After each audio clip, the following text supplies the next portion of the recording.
না আসলে হয়েছে কি মানে এগুলো নিয়ে তো আসলে অনেক কথা যেটা হয় যে যখন নিজে থেকে না জানাই তখন আসলে অনেক ধরনের কথা হয়। সো অনেক জায়গা থেকে অনেক ধরনের নিউজ চলে এসেছিলো, বাট আলহামদুলিল্লাহ ভালো আছি। থ্যাংক ইউ, আপনারা সবাই আসলে আমার জন্য অনেক আমার খবর নিয়েছিলেন, আমার জন্য দোয়া করেছিলেন, তার জন্য thank you so much. Thank you so much ভাইয়া, thank you so much.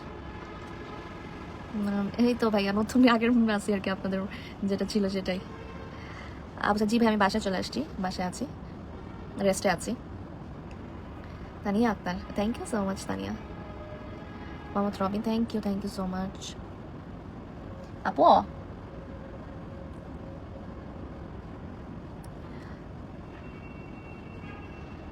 রাহিয়া Rakhi, thank you so much, I love you two.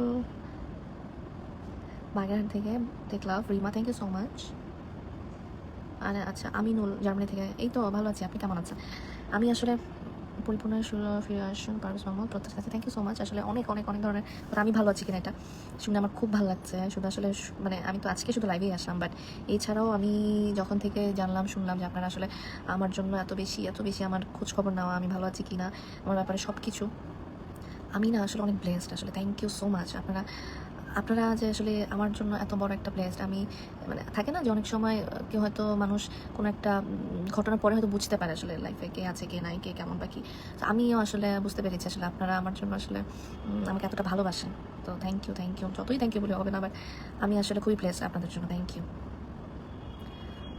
জি জি, আমার নামে আসলে অনেক ধরনের নিউজ আসছে, বাট জার্নালিস্টের তো আসলে একটা ঝামেলাই হয় সবসময়। আসলে যেটা হয় যে নিউজ তো না জিজ্ঞেস করবে না কিছু করবে তা তো হয় না, নিজেরা যে যার মতো করে। শুধু না আমি এটাই না যে মারা গেছি না কি কুমায় আছি না কি যেন। শেষে সুস্থ হয়ে লাইভে আসলেন অভিনেত্রী তানিয়া বৃষ্টি। অনেক বড় বিপদের হাত থেকে বেঁচে গেলেন তানিয়া বৃষ্টি। কিছুদিন আগে তার ব্রেন টিউমারের অপারেশন করা হয়েছিল, আর সেখান থেকে বেঁচে ফিরে এবার সরাসরি লাইভে চলে আসলেন সবার সাথে কথা বলতে। শুধুমাত্র তার ভক্তদের দোয়ায় নাকি সে দুনিয়াতে এখনও সুস্থভাবে বেঁচে আছে। তানিয়া বৃষ্টি আরও জানান, বিপদে পড়লে কাছের মানুষগুলোকে খুব ভালোভাবে চেনা যায়। যে আমার কাছের মানুষ তারা তো আমাকে একবারও দেখতে আসতো না, কিন্তু আমার প্রাণপ্রিয় ভক্তরা সবসময় আমার জন্য মন খুলে প্রাণ খুলে দোয়া করেছে, সেটাই কিন্তু দেখেছি, আমার কাছে ভীষণই ভালো লেগেছে। তো তানিয়া বৃষ্টি আলহামদুলিল্লাহ অনেকটাই সুস্থ আছে। আসলে ওকে নিয়ে সবারই অনেক বেশি চিন্তাই ছিল, কারণ ফুটফুটে একটা অভিনেত্রী যার অভিনয় অনেক বেশি সুন্দর, খুবই ভালো ব্যবহার, সে হঠাৎ করে এরকম গুরুতর অসুস্থ হয়ে যাওয়ার কারণে ভক্তরা অনেক বেশি কষ্ট পেয়েছিল। তাই তো আল্লাহ তাকে আবারও সবার মাঝে ফিরিয়ে দিয়েছে, শুধুমাত্র তার ভক্তদের ভালোবাসার জন্য। তো পুরো ভিডিওটা দেখতে থাকুন, তানিয়া বৃষ্টির মুখ থেকে সব কিছু শুনতে পারবেন।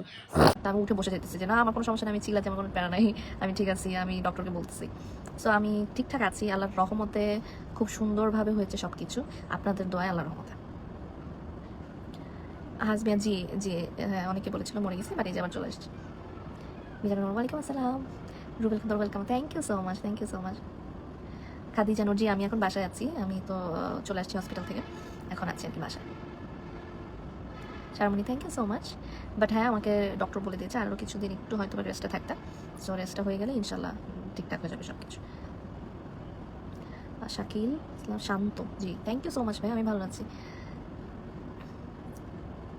নীল কাপড়ে যে ভাই চোখে পড়েছে, আসলে অনেক ধরনের নিউজে আসলে বলতেছে আপনাদেরকে আসলে কী হয়েছে কি না হয়েছে বা আমি কেমন আছি, যার কারণে আসলে পড়া হচ্ছে না ঠিকঠাক মতো। হ্যাঁ আমার নামটা চলে গেল, আহসান হাবিব জি জি রাসান। যেটা হয়েছে যে আমার যে ধরনের মেডিসিনের উপর দিয়ে গিয়েছিলাম বা সার্জারিটা বলেন যা হয়েছে, তার কারণে আসলে আমার ওজনটা একটু বেড়েছে, কারণ মেডিসিন তো আসলে এখনও কন্টিনিউ যাচ্ছে। সো এই কারণে আমার ওজনটা একটু বেড়েছে, বাট ইনশাল্লাহ আগে রেস্ট করি, বেঁচে নেই ঠিকঠাক মতো। সো আমি আমার ডক্টর বলছে আগে সুস্থ নাও, আগে খাওয়া দাওয়া ঠিক মতো, ওষুধ ঠিক মতো, রেস্ট ঠিক মতো, তারপর সব কিছু। সো আগে এখন আসলে আমি রেস্টেই আছি, রেস্টটা শেষ হোক তারপর ইনশাল্লাহ কাজ শুরু তো করবোই। সো করার আগে আসলে আবার ঠিকঠাক মতো জিম বলেন বা যাই বলেন সব কিছু করে তারপর ইনশাল্লাহ নিজেকে ফিট করে তারপরে ইনশাল্লাহ, ইচ্ছা তো সেটাই আছে। Rani, thank you so much. Soha Khan ji, অবশ্যই ইনশাল্লাহ ইনশাল্লাহ দোয়া করুন আমার জন্য। Almi Sagar, thank you. মোহাম্মদ উজ্জ্বল মিয়া জি, আপনার নামটা বললাম। Robin Khan, lovely ticket, bye, thank you, tata, আল্লাহ হাফিজ। সুলেমান ব্রো, কয়টা রোজা রাখছি ভাই? আমার তো একটা সার্জারি হয়েছে, ব্রেন সার্জারি ব্রেনের, আসলে। সো আমার তো খুবই স্বাভাবিক ব্যাপার যে আমার এখন আসলে 3 বেলা ওষুধ খেতে হয় এতগুলা। তো আপনার কি মনে হয় আমি কি পারবো রোজা রাখতে চাইলেও? এটা তো আসলে হচ্ছে না কোনোভাবেই। বাট হ্যাঁ, আমি নামাজ পড়ছি ঠিকঠাক মতো, বাসায় আসছি, তাহাজ্জুদ নামাজও পড়ছি, আমি সব কিছু মেনটেন করার চেষ্টা করছি, নামাজটা অ্যাটলিস্ট। সো ইনশাল্লাহ আপনারা দোয়া করবেন আর আমার জন্য, মানে আমি আমার জায়গা থেকে আর কি যতটুকু করা যায় আমি তো করছি। বাট আসলে মেডিসিনটা যদি আমি অফ করে দিই তাহলে হয়তো আবার অসুস্থ হয়ে যেতে পারি। সো আমার মেডিসিনটা আসলে কন্টিনিউ করতে হচ্ছে। রাহাত খান, থ্যাংক ইউ। ফারহানা